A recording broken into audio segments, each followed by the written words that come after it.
êtes quand même mobilisés pour venir aujourd'hui montrer votre mécontentement contre une fermeture de classe pour l'école d'Adonis. La future carte scolaire du département n'est pas encore dévoilée, qu'elle fait déjà parler d'elle.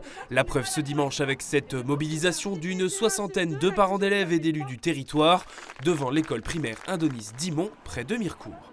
Le nombre d'enfants, pour définir un nombre de classes, en fait, il valait très bien quand on était dans les baby-boom, là, qu'on avait plein d'enfants. Aujourd'hui, on a quand même la diagonale du vide, entre guillemets, en France, quoi, où on sait que l'Ouest vosgien en fait partie. On a une déprise démographique et on n'ira pas dans l'autre sens. Donc on veut quoi?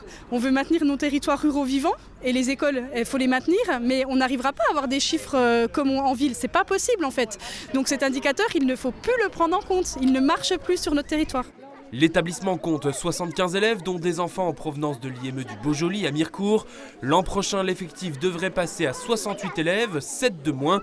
Mais pour les élus et les représentants des parents, il est urgent d'attendre. Rien que sur Imont, je crois qu'il y a 4 promesses de vente de maisons là, qui sont les temps-ci. Donc c'est peut-être des jeunes couples qui vont arriver avec des enfants. Il va y avoir, rien que à Imont, il doit y avoir 6 naissances qui sont prévues cette année. Il y en a 3 à Rose-Roth qui sont prévues.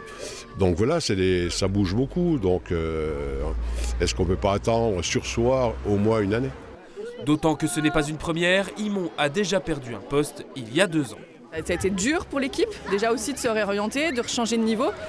On a peur de perdre encore une classe de maîtresse dans une école où tout fonctionne bien, une école rurale, où on a des projets qui se développent, où on a des maîtresses qui sont hyper investies, du personnel qui est hyper investi.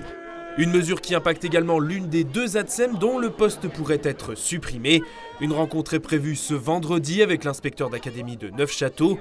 Dans les Vosges, les premières prévisions tablent sur une douzaine de suppressions de postes. L'académie de Nancy-Metz assure pour sa part que, je cite, « l'examen de chacune des situations s'effectue dans un souci constant d'équité et de mise en œuvre des priorités ministérielles ».